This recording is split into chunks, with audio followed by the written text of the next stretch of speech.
Oke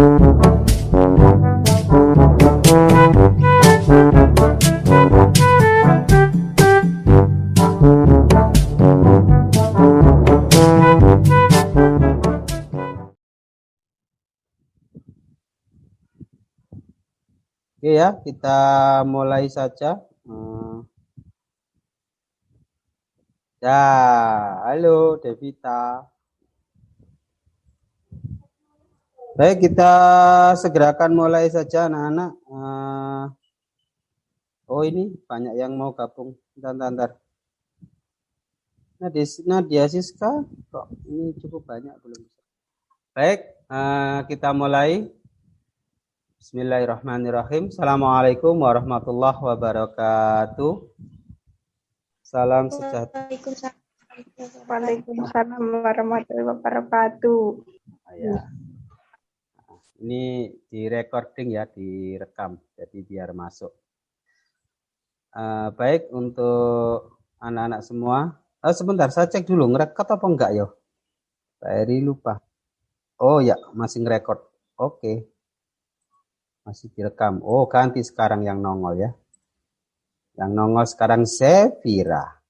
Baik, untuk materi pada pertemuan kita, ini saya lompati. Kalau 3.2-nya tentang undang-undang, ini kita langsung loncati di 3.4. Ya, 3D 3.4. Menganalisis peralatan atau perlengkapan kantor. Nanti saya usahakan sebisa mungkin menyesuaikan dengan kegiatan PKL sehingga sampai bisa memahami materinya dengan lebih mudah. Oke, kita lanjut untuk materinya. Jadi kita pahami dulu apa itu perlengkapan, apa itu peralatan, dan kenapa dia harus ada. Kenapa harus ada peralatan dan kenapa harus ada perlengkapan. Jadi, secara sederhana, misalnya kita buat gambaran seperti ini. Pelajar akan bisa melaksanakan kewajibannya dengan baik, menyelesaikan pekerjaannya dengan baik, kalau ada alat tulis, kertas, gitu ya, penghapus, dan lain sebagainya. Begitu juga dengan petani akan membutuhkan cangkul, membutuhkan sabit, dan membutuhkan bajak. Dan banyak alat yang dibutuhkan lainnya. Termasuk nelayan akan membutuhkan perahu, jala, pancing, dan lain sebagainya. Kenapa Cici, Alfionita, raise hand? Gak apa-apa, diaktifkan aja suaranya. Ini angkat tangan kenapa?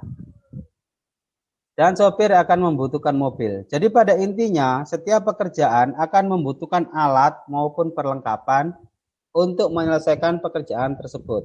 Nah, termasuk sampean kalau PKL. Jadi saya kira materi ini akan ada kaitannya dengan yang sampean lakukan sehari-hari di tempat PKL. Sampean akan menyelesaikan pekerjaan dengan cepat, dengan baik, jika ada alatnya. Paling sederhana misalnya alat pengganda, sampai disuruh memfotokopi sebuah dokumen. Kalau di tempat PKL nggak punya fotokopi, otomatis sampean akan keluar untuk memfotokopinya. Tetapi kalau di sana ada alatnya, pekerjaan sampean akan menjadi lebih cepat. Termasuk kalau mengetik surat, ya masa sih tempat PKL tidak memiliki printer, pasti punyalah. Pasti ada komputer, ada printer, sehingga surat bisa dibuat dengan baik, cepat, dan mudah. Jadi itulah pentingnya kenapa harus ada peralatan dan perlengkapan di dalam sebuah kantor. Nah, di sini kita mengenal tadi ada yang namanya peralatan, ada yang namanya perlengkapan. Kalau Zoom nggak enaknya saya nggak bisa nanya ya. Ayo, siapa yang tahu peralatan? Siapa yang tahu perlengkapan? Nah, coba. Mungkin ada yang tahu, bisa di-unmute, jawab. Ada interaksi nggak bisa kira-kira? Atau langsung aja biar cepat. Dijelaskan. Ya langsung aja lah ya. Nggak enak. Ada yang mau bersuara ini? Silakan. Ada yang mau berkomentar? Tadi sayup-sayup terdengar suara, tapi menghilang lagi. Oke, kita lanjut aja langsung saja. Ada perlengkapan, ada peralatan. Nah, beda peralatan dan beda perlengkapan itu di mana? Ini ada yang masuk lagi. Saya admit dulu.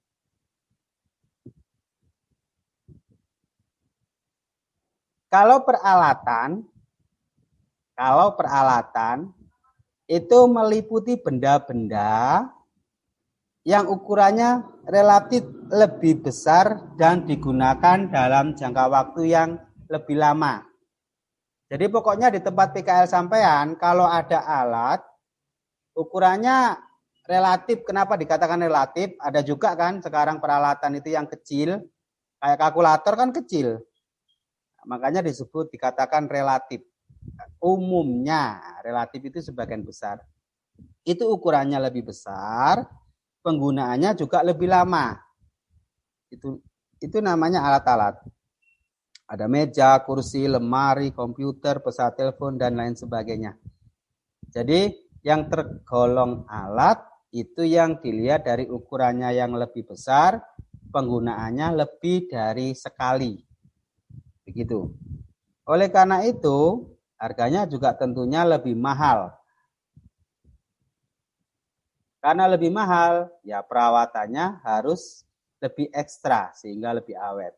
Bedanya kalau yang perlengkapan itu biasanya bendanya berukuran relatif lebih kecil, digunakan dalam waktu yang sangat pendek. Bahkan mungkin sekali pakai. Misalnya kayak kertas, itu kan sekali pakai. Tinta.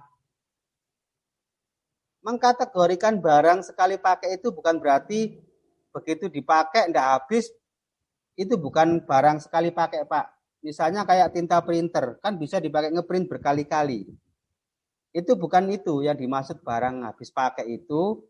Tinta itu termasuk barang habis pakai. Cirinya adalah setelah dipakai nggak bisa dipakai lagi. Itu maksudnya. Jadi kenapa kok tinta printer itu disebut barang sekali pakai, walaupun kita ngeprintnya berkali-kali. Tetapi yang dimaksud adalah tinta yang sudah ibaratnya tinta yang sudah menempel di kertas itu kan nggak bisa dipakai lagi. Makanya dia dikategorikan barang habis pakai atau penggunaannya jangka pendek. Saya khawatir nge-lag ini, Nduk, karena wifi voucher 3.000-an ini ya. Ya harus kita berupaya maksimal lah. Memang enggak enak pandemi. Ini saya klik berkali-kali loh, kan baru muncul. Udah ngeklik berkali-kali saya ini. Oke, saya agak percepat saja. Jadi kalau kita rinci peralatan dengan perlengkapan itu bisa dikategorikan sama, bisa dikategorikan beda, tergantung cara pandang kita. Tetapi yang jelas peralatan dan perlengkapan itu yang digunakan menunjang pekerjaan kita sehari-hari. Nah, kalau kita lihat rinciannya, jadi peralatan dan perlengkapan itu kalau dirinci itu menjadi beberapa kelompok. Ada yang namanya barang habis pakai. Tadi sudah saya singgung sedikit, barang habis pakai itu pokoknya barang itu dipakai sekali, nggak bisa dipakai lagi. Itu poinnya ya. Jadi kalau nanti mengingat-ingat barang habis pakai itu ya pokoknya dipakai sekali dan tidak bisa digunakan kembali. Gitu. Berikutnya barang yang tidak habis pakai. Bukan berarti barang ini selamanya nggak habis ya. Yang dimaksud barang tidak habis pakai itu barangnya lebih awet. Ya lama-lama kelamaan ya habis. Ya. Jadi kalau kita lihat di sini misalnya bukan berarti nggak habis pakai. Gunting misalnya. Kita pakai berkali-kali lama-lamaan kan dia jadi tumpul. Setelah tumpul kita asal lagi misalnya dengan botol kaca bisa. Nanti runcing lagi dipakai lagi. Tapi lama-kelamaan bisa hilang, bisa rusak, bisa patah dan lain sebagainya. Tapi penggunaannya kan lebih lama, ya. Jadi kalau barang tidak habis pakai, itu bukan berarti barang itu awet selamanya, tidak. Pemakaiannya bisa lebih dari sekali. Jadi nanti kalau mencari contoh barang habis pakai dan barang tidak habis pakai, cara mikirnya adalah kalau barang habis pakai itu bisa hanya sekali digunakan. Kalau barang tidak habis pakai itu penggunaannya berkali-kali.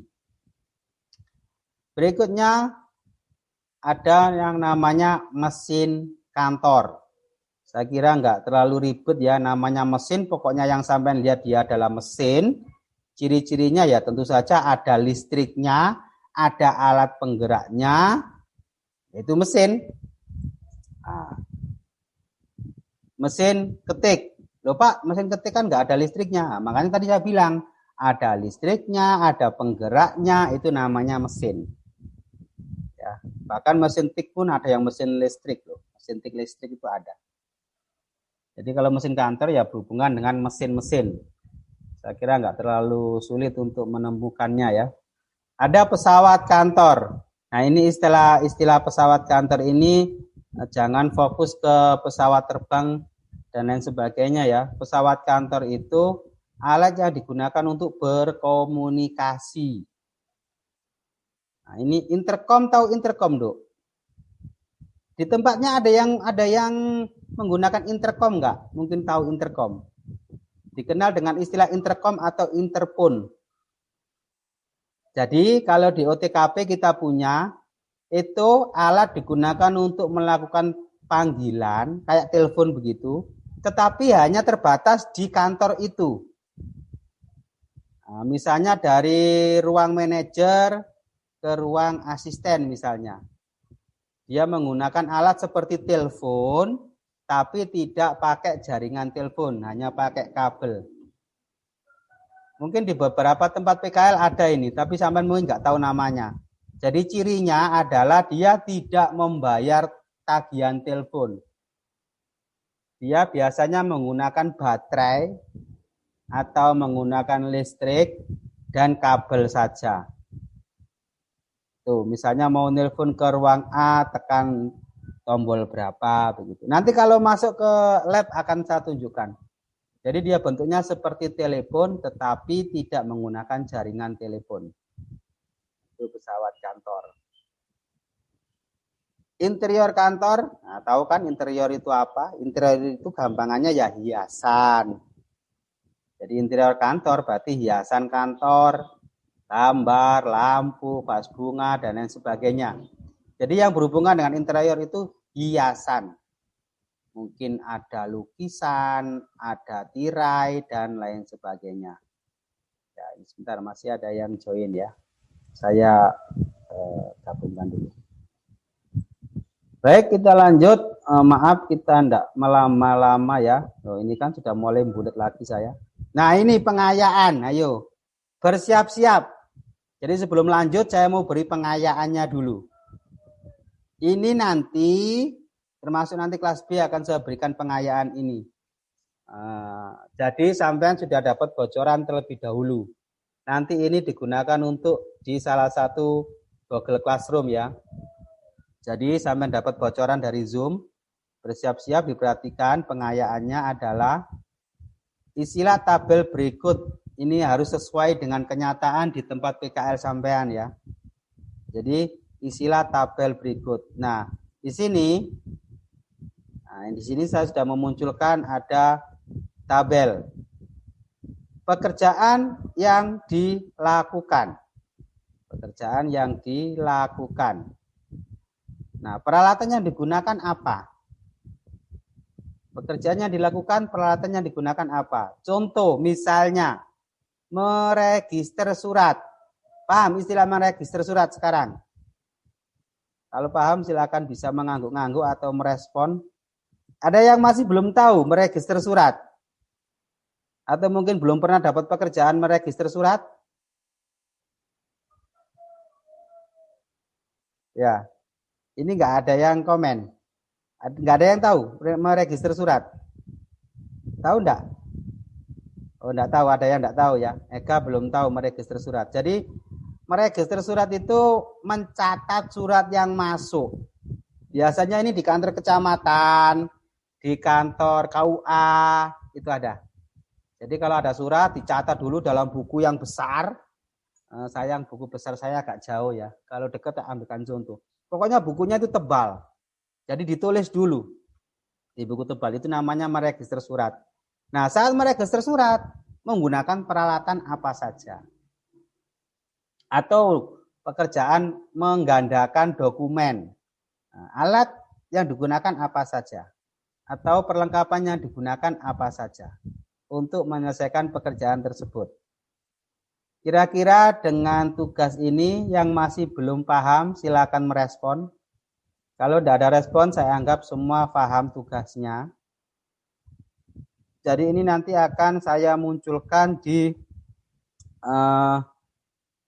Google Classroom. Nah, cuma sampean sudah dapat bocorannya, ya siap-siap membuat ini, menyusun. Pekerjaannya satu saja kalau sama ya. Nanti jangan isinya nanti ke bawah meregister surat, enggak usah. Satu saja. Mungkin pernah apa gitu, melakukan pekerjaan apa. Membuat surat. Nah, pada saat membuat surat sampai butuh peralatan atau perlengkapan apa saja. Ini harus real yang di sana ya, enggak boleh ngarang. Jadi pada saat sampai menyelesaikan pekerjaan itu sampai menggunakan alat apa. Di sini juga untuk masukan saya, apakah APK membutuhkan tambahan alat misalnya. Oh ternyata di tempat PKL ada alat ini. Misalnya kok lab enggak punya. Nah nanti kita belikan. Supaya sampean juga bisa mempelajari alat itu di sekolah. Paham ya tugasnya? Coba Devita mangguk nek paham. Devita ngerti enggak kokur-kokur sirat tok malan. Paham tugasnya ora? Ye, sip. Salva, ngerti? Salvar, ngerti ya? Temen aku nang kepeksa mantuk. Ya, guyu wae. Niken ngerti Niken? Nah, ya wis, berarti ini nanti disiapkan ya. Ingat, nggak boleh ngarang, harus sesuai dengan tempat PKL.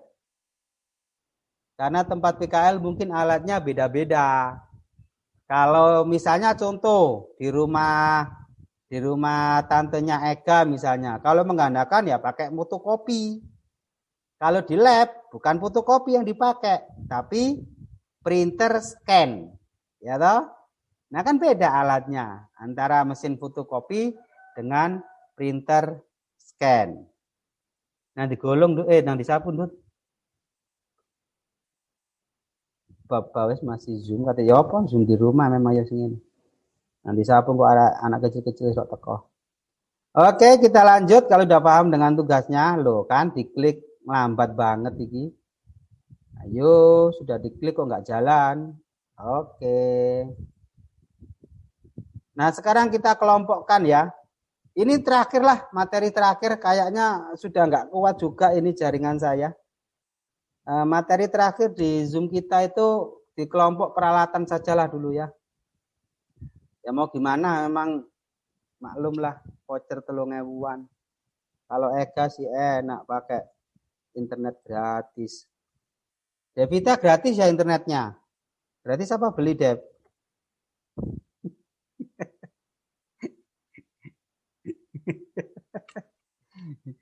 Beli Pak. Oh ya kan terputus kan? 40 menit. Ntar. Oh kan, gimana yuk lah kan? Tanduk, sebentar. Tuh kan, saya udah curiga dari tadi dah.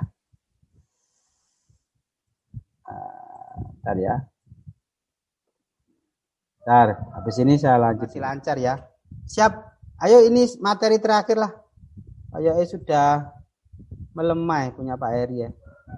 Kita sampai pada kelompok perlengkapan dan peralatan kantor ya. Atau peralatan dan perlengkapan kantor. Maksudnya kelompok itu dibagi menjadi beberapa kelompok. Menurut ini begitu ya. Yang pertama, kelompok pertama peralatan dan perlengkapan kantor itu dikelompokkan berdasarkan bentuknya. Nah, kalau yang namanya bentuk itu nanti ada lembaran. Saya tidak menjelaskan bahasa lembaran ya. Pokoknya yang berbentuk kertas, lembaran-lembaran. Itu namanya kelompok lembaran. Gampang Pak, kayak area SD ae dikandani. Ya, betul. Bahasanya lembaran berarti berbentuk lembar-lembar, berarti ya kertas apalagi. Sekarang non lembaran, berarti bentuknya nggak kertas dong, nggak berbentuk lembaran, ya berarti berbentuk mesin.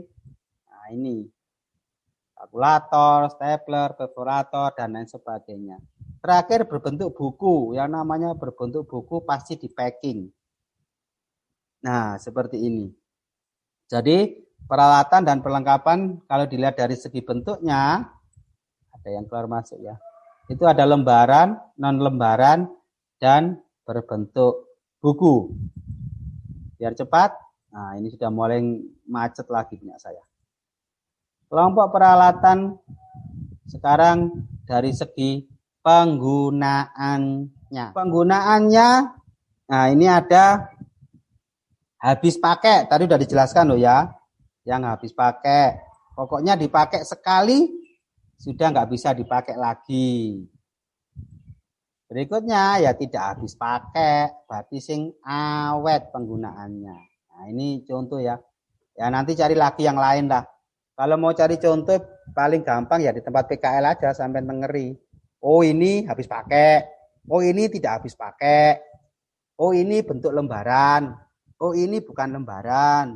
Oh ini bentuk buku. Begitu. Sebenarnya sampai lebih mudah loh ini memahami materi ini karena sampai langsung terjun di lapangan.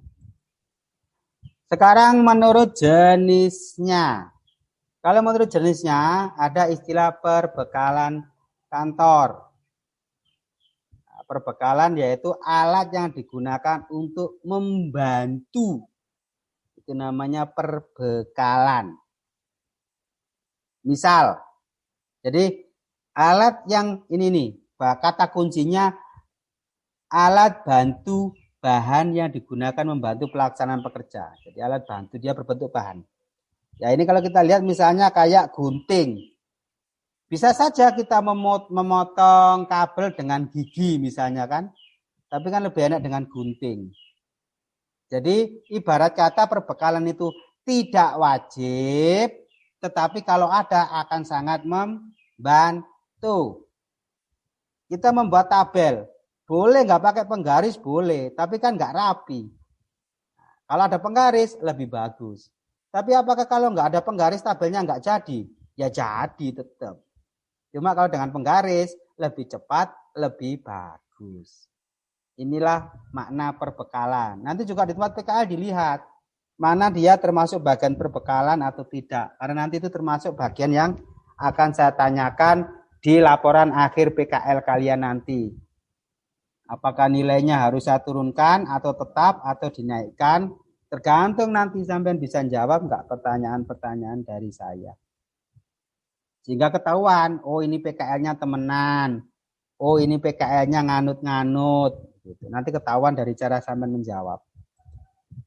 Kita lanjut mesin kantor. Ya wis kalau mesin kantor saya kira nggak ada masalah ya. Pokoknya namanya mesin. Ini mungkin nggak semua tempat punya. Namanya mesin penghancur kertas, paper shredder. Kalau di OTKP sudah ada mesinnya. Cuma sampai mungkin belum pernah mempraktekannya ya. Karena masih pandemi. Kalau mesin absensi saya kira tahu ya. Di tempat PKL terutama yang di pemerintahan pasti tahu ini. Mesin absensi. Ada yang pakai fingerprint gitu ya. Kita lanjut. Ini masih menurut jenisnya ya. Jadi yang pertama tadi diingat-ingat. Yang kedua juga diingat-ingat. Jadi tadi ada perbekalan.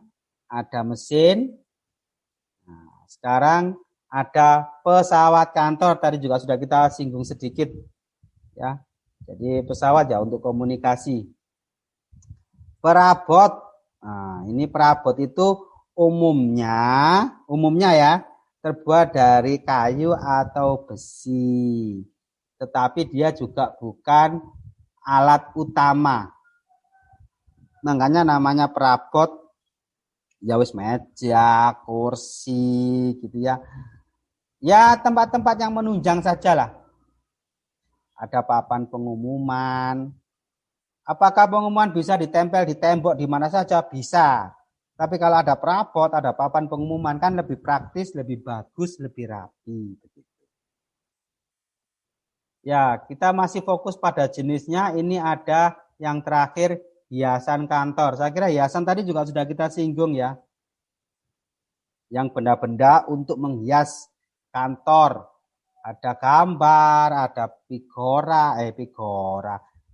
lukisan, bendera, kipas angin atau AC dan lain sebagainya. Nah, sampai sini ya materinya. Ini sudah mulai agak melambat juga ini punya saya ini. Kira-kira ada yang mau respon nggak? Atau mungkin ditanyakan tentang tugasnya yang tadi? Kalau ada silakan. Kalau enggak ada kita cukupkan sampai di sini.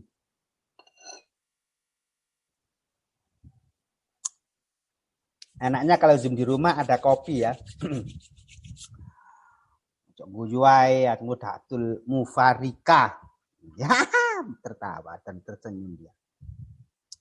Oke, bagaimana? Ada yang mau disampaikan atau mau direspon? Kita cukupkan pertemuan kita di Zoom kali ini. Mohon maaf tidak bisa maksimal karena saya tidak bisa menggunakan wifi-nya lab. Jadi materi kita sebenarnya masih cukup banyak dan harusnya kita bisa gunakan untuk praktek secara jarak jauh loh.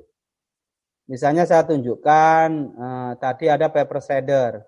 Harusnya saya tunjukkan yang mana alatnya, bagaimana pakai alatnya gitu. Tapi karena posisinya sore, saya nggak mungkin di lab.